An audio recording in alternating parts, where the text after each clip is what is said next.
Hi guys, welcome to learn with HKR. तो आज इस वीडियो के अंदर मैं आपको बताऊंगा नेम रेंज के बारे में कि एक्सेल के अंदर नेम रेंज क्या होती है और नेम रेंज का यूज करके हम अपने एक्सेल डेटा की प्रॉब्लम किस तरीके से सॉल्व कर सकते हैं। तो उसके लिए मैंने यहाँ पे एक टेबल क्रिएट करी है जिसके अंदर मैंने यहाँ पे दो कॉलम रखे हैं, एक है डे और एक है सेल्स।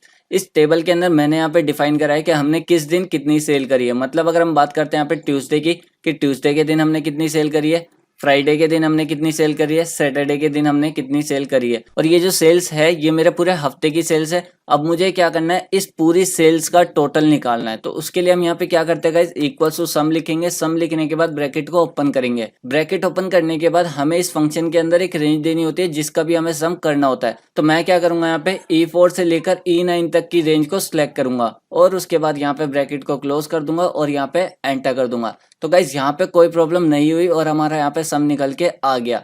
अब उसके बाद मुझे क्या करना है, इस टोटल सेल्स के अंदर ये चेक करना है कि मेरी मिनिमम सेल कौन सी वाली है। तो उसके लिए हम यहाँ पे लिखेंगे इक्वल्स टू मिन और उसके बाद हम क्या करेंगे, यहाँ पे ब्रैकेट को ओपन करेंगे। ब्रैकेट ओपन करने के बाद अब देखो गाइस, एक ही प्रोसेस को मुझे यहाँ पे दोबारा करना पड़ेगा कि मुझे क्या करना है, E4 से लेकर E9 तक की रेंज को मुझे यहाँ पे दोबारा सिलेक्ट करना पड़ रहा है। और उसके बाद मैं ब्रैकेट को क्लोज करूंगा और इसके बाद क्या कर दूंगा, मैं यहाँ पे एंटर कर दूंगा। तो गाइस इसी तरीके से अगर हमें यहाँ पे कुछ और फंक्शंस भी लगाने हैं और उसके बाद ये जो रेंज है अभी हमारी ये एक हफ्ते की सेल डिफाइन करती है, लेकिन ये रेंज अगर थोड़ी बड़ी हो जाती है जिसके अंदर मेरे पूरे मंथ की या फिर मेरे पूरे ईयर की सेल्स डिफाइन होती है, तो उस टाइम पे जब मैं इस रेंज को सिलेक्ट करूंगा तो काफी टाइम लग जाएगा गाइस। तो अब मैं आपको इसका सॉल्यूशन बताता हूँ, आपको करना क्या है कि किस तरीके से आप बिना टाइम को वेस्ट करे इस पूरी रेंज को सिलेक्ट कर सकते हो। तो आपको क्या करना है, एक बार इस रेंज को पूरा सिलेक्ट कर लेना है गाइस, एक बार सिलेक्ट करना है आपने। उसके बाद आपको इस नेम बॉक्स के ऊपर जाना है। नेम बॉक्स के ऊपर जाने के बाद आप इस रेंज को एक नेम डिफाइन कर सकते हो। तो मैंने यहाँ पे टाइप करा टोटल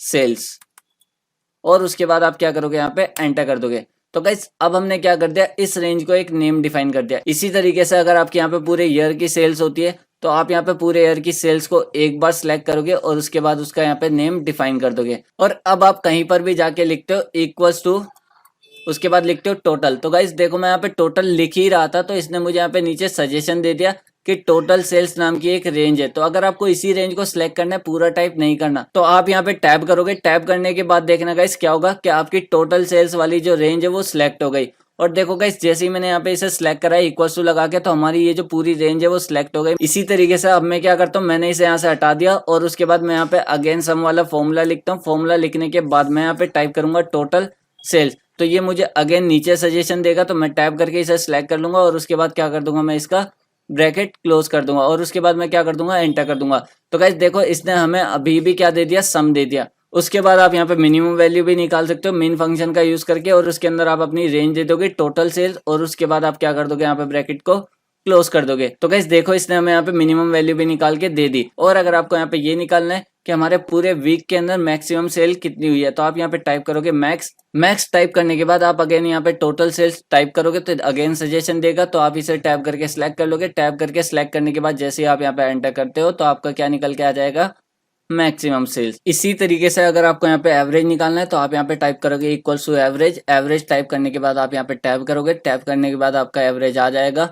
उसके बाद आप इसके अंदर यहाँ पे टाइप करोगे टोटल। तो टोटल जैसे ही आप टाइप करोगे तो ये सजेशन देगा, अगेन टैप करना है आपने और उसके बाद ब्रैकेट को क्लोज कर देना है। तो ये आपको यहाँ पे एवरेज निकाल के दे देगा। और अगर आपको यहाँ पे चेक करना है कि आपका जो एवरेज सही आ रहा है या फिर गलत आ रहा है, तो आप क्या करोगे, इस सेल्स वाली रेंज को आप यहाँ पे सिलेक्ट कर लोगे। सिलेक्ट करने के बाद एक्सेल आपको यहाँ पे नीचे दिखाएगा एवरेज, काउंट और सम। तो सम भी देख सकते हो गाइस, हमारा सम भी ठीक आ रहा है और एवरेज भी हमारा क्या आ रहा है, करेक्ट आ रहा है। अब गाइस बात करते हैं हम यहाँ पे इन दो फंक्शन की, स्मॉल क्या करता है और लार्ज क्या करता है। जब हमने ये वाले फंक्शन यूज कर लिए मिनिमम और मैक्सिमम, मिनिमम क्या करता है, मिनिमम वैल्यू निकाल के देता है, लेकिन मैक्सिमम क्या करता है, आपका मैक्सिमम वैल्यू फाइंड आउट कर देता है। तो जब हमने इन दोनों को यूज कर लिया तो अब इसकी क्या जरूरत पड़ेगी हमें कि स्मॉल क्या करता है, लार्ज क्या करता है। स्मॉल का मतलब यही होगा कि वो छोटी वैल्यू निकालेगा और लार्ज का मतलब यही होगा कि वो बड़ी वैल्यू निकालेगा। लेकिन ये दोनों फंक्शन इन दोनों फंक्शन से क्यों अलग है मैं आपको बताता हूँ। तो उसके लिए मैंने यहाँ पे लगाया इक्वल्स टू, फिर उसके बाद मैं जैसे ही यहाँ पे टाइप करता हूँ स्मॉल तो ये मुझे नीचे सजेशन देता है। तो मैं यहाँ पे अगेन टैप करूंगा। तो टैप करने के बाद हमारा फंक्शन पूरा हो जाएगा। उसके बाद ब्रैकेट लग के आ जाएगा। अब ये देखो गाइस सिंटैक्स के अंदर क्या मांग रहे हैं हमसे, एरे।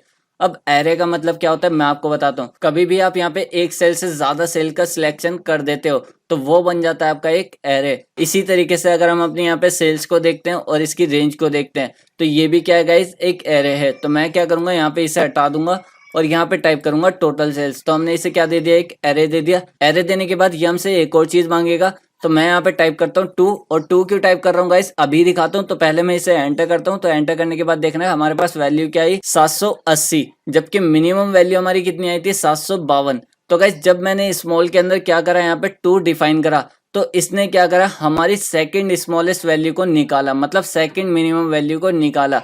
मिनिमम क्या करता है, आपकी फर्स्ट मिनिमम वैल्यू को निकाल देगा, जो कि क्या थी, हमारी 752 थी। लेकिन स्मॉल क्या करता है, आपको ऑप्शन देता है कि आपको कौन सी स्मॉलेस्ट वैल्यू को निकालना है, फर्स्ट स्मॉलेस्ट को निकालना है, या फिर सेकंड स्मॉलेस्ट को निकालना है, या फिर थर्ड स्मॉलेस्ट को निकालना है। अगर मैं यहाँ पे लिख देता हूँ कि मुझे थर्ड स्मॉलेस्ट को निकालना है, और उसके बाद मैं क्या करता हूँ, यहाँ पे एंटर कर देता हूँ, तो ये मेरी थर्ड स्मॉलेस्ट वैल्यू को निकाल देगा। क्योंकि गाइस सबसे छोटी वैल्यु क्या थी, हमारे पास 752 थी, और उससे बड़ी वैल्यू थी हमारे पास कौन सी, 780। और 780 से बड़ी जो वैल्यू थी वो कौन सी थी, 898। इस तरीके से स्मॉलेस्ट वर्क करता है। इसी तरीके से आपका लार्ज फंक्शन वर्क करता है। आप यहाँ पे लिखते हो इक्वल्स टू लार्ज, लार्ज लिखने के बाद आप यहाँ पे ब्रैकेट को ओपन कर लेते हो। ब्रैकेट को ओपन करने के बाद आप अगेन इसे क्या देते हो, एरे देते हो, जो कि क्या है, हमारा टोटल सेल्स। उसके बाद ये आपसे पूछेगा कि आपको कौन सी लार्जेस्ट वैल्यू चाहिए, फर्स्ट लार्जेस्ट वैल्यू चाहिए, सेकंड लार्जेस्ट चाहिए, या फिर थर्ड लार्जेस्ट चाहिए। तो अगर मैं यहाँ पे टाइप कर देता हूँ सेकंड, और उसके बाद मैं क्या करता हूँ, यहाँ पे ब्रैकेट क्लोज कर देता हूँ और एंटर कर देता हूँ।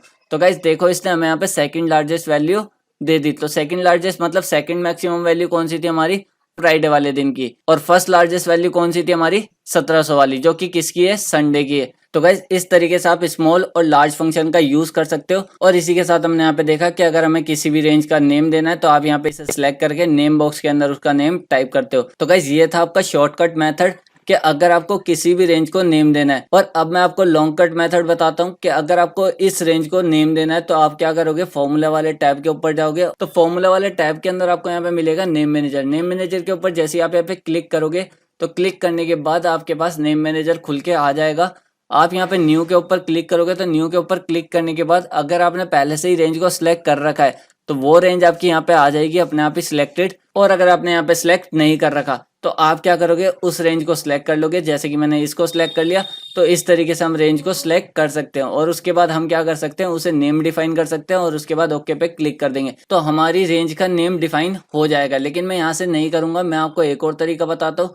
मैंने इसे यहाँ पे क्लोज करा, क्लोज करने के बाद और उसके बाद मैं इस पूरी टेबल को सिलेक्ट कर लेता हूँ। पूरी टेबल को सिलेक्ट करने के बाद जैसे ही मैं यहाँ पे क्लिक करता हूँ क्रिएट फ्रॉम सिलेक्शन, तो ये हमें कुछ ऑप्शन देता है, top row, left column, bottom row, right column. तो मैं क्या करता हूँ, यहाँ पे लेफ्ट कॉलम से टिक हटाकर और टॉप रो को सिलेक्ट करके ओके के ऊपर क्लिक कर देता हूँ। और अब अगर मैं यहाँ पे लिखता हूँ इक्वल्स टू डे, और डे लिखने के बाद देखो गाइस इसने मेरे इस कॉलम को सिलेक्ट कर लिया, क्योंकि हमने जो नेम क्रिएट करा है वो अपनी टॉप रो के बेस पे करा है। क्योंकि वहां पे जो ऑप्शन आ रहा था वो क्या आ रहा था, टॉप रो। तो टॉप रो के अंदर जो भी वैल्यू होगी उसके नाम से आपकी रेंज क्रिएट हो जाएगी आपके कॉलम की।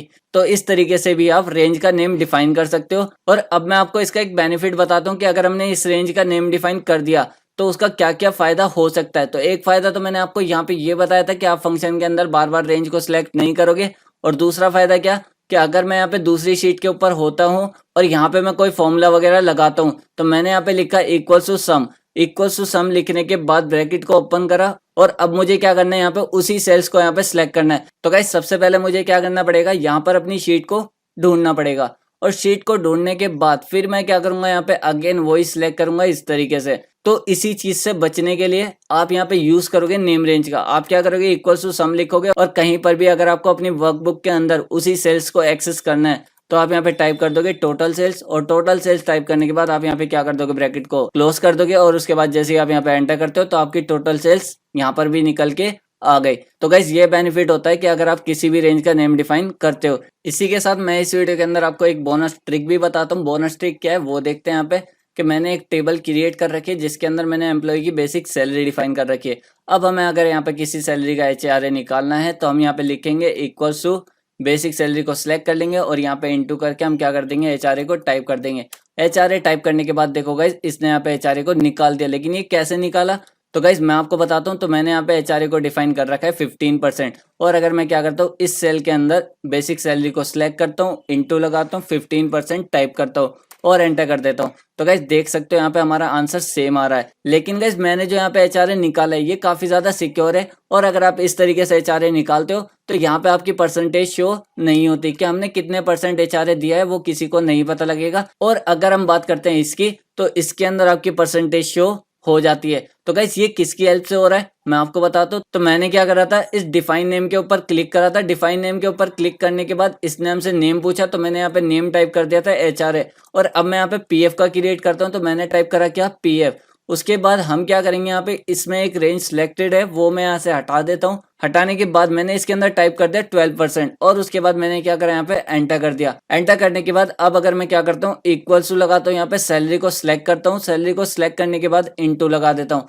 और उसके बाद यहाँ पे टाइप कर देता हूँ PF। तो इसके अंदर भी आपकी परसेंटेज शो नहीं होगी। तो ये भी एक सिक्योर तरीका है अपने डेटा को मैनेज करने का। इसी के साथ मैं वीडियो को स्टॉप करता हूँ, लेकिन गाइज मैं आपके लिए वीडियो काफी मेहनत से बनाता हूँ, तो वीडियो को लाइक कर दिया करो।